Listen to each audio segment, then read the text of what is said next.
লায়াস্তাখলিফান্নাহুম feel আরদি কামা ইস্তাখলাফাল্লাযীনা মিন ক্বাবলিহিম।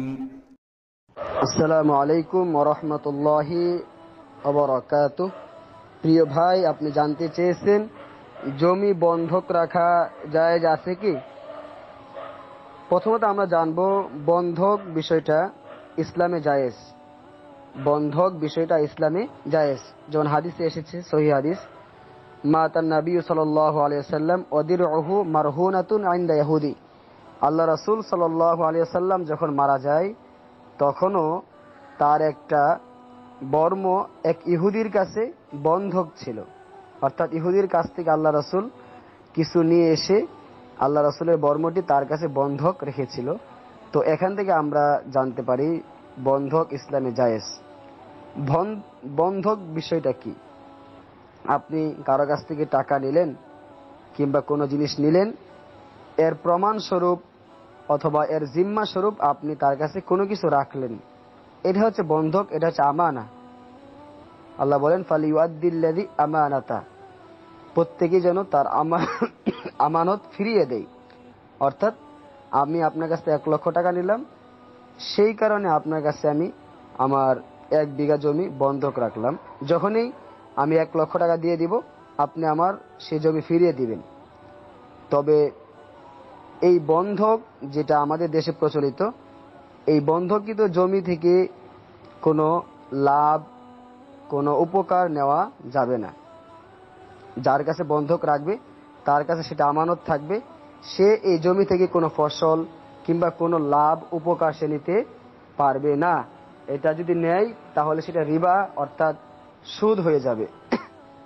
তবে কেউ যদি কারো কাছে পশু রাখে, মনে করুন আপনি একটা গরু রাখলেন, আর এই গরুকে খাওয়াতে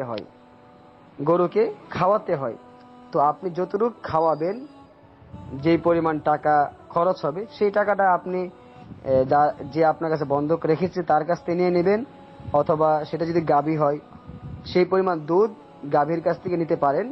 বাকি অতিরিক্ত দুধ যে বন্ধক রেখেছে তাকে ফিরিয়ে দিতে হবে। আপনার কাছে একটা গাভী রেখেছে, ওই গাভী আপনার কাছে যে গাভীটা রেখেছে ওই গাভী মনে করুন 10 কেজি দুধ দেয়, আর প্রত্যেক দিন আপনি তার পিছনে 500 টাকা খরচ করেন। তো 500 টাকা, 5 কেজি দুধের দাম 500 টাকা। তো আপনি তার এই গাভী থেকে 5 কেজি দুধ নিতে পারবেন, আর বাকি 5 কেজির দুধের দাম মালিকের কাছে পৌঁছে দিতে হবে। অর্থাৎ যতটুকু খরচ করবেন এই বন্ধককৃত জিনিসে, ততটুকু আপনি নিতে পারবেন। এর বাহিরে কোনো খরচ নেই, কিছু নেই। এই জমি থেকে হোক কিংবা এই বিষয়বস্তু থেকে হোক আপনি উপকার নিতে পারবেন না। এইটার মালিক হচ্ছে মূল মালিক, যে আপনার কাছে বন্ধক রেখেছে। আমরা অনেকেই এখানে হিলা করি। হিলা বলতে কি, ঠিক আছে, আমি আপনাকে 1 লক্ষ টাকা দিছিলাম, আপনার জমিটা আমি 1 বছর চাষ করেছি, তো 1 লক্ষ থেকে 10,000 টাকা কমায় নিলাম। এভাবে জায়েজ হবে না। আপনি 1 বছর চাষ করেছেন, 1 বছর যদি আপনি জমি ভাড়া নিতেন, যতটুকু টাকা আপনার লাগতো ততটুকু টাকা তার কাছ থেকে কি করতে হবে, কমিয়ে নিতে হবে। আপনি 1 বছর চাষ করবেন, আবার 1 লক্ষ টাকা রেখেছিল, 1 লক্ষ টাকাও আপনি নিবেন, এমনটা হতে পারে না, তাহলে তার প্রতি জুলুম হয়ে যাবে। সর্বোপরি মূল কথা হচ্ছে বন্ধককৃত জিনিস থেকে কোনো উপকার নেওয়া যাবে না। যদি নিতে হয় তাহলে সেই পরিমাণ টাকা কিংবা সেই পরিমাণ কোনো কিছু যে আপনার কাছে বন্ধক রেখেছে তাকে ফিরিয়ে দিতে হবে, অন্যথায় এটা জায়েজ হবে না। অতএব জমি বন্ধক রাখা যেতে পারে, তবে এই জমি থেকে কোনো উপকার নেওয়া যাবে না। আশা করি উত্তরটি পেয়েছে।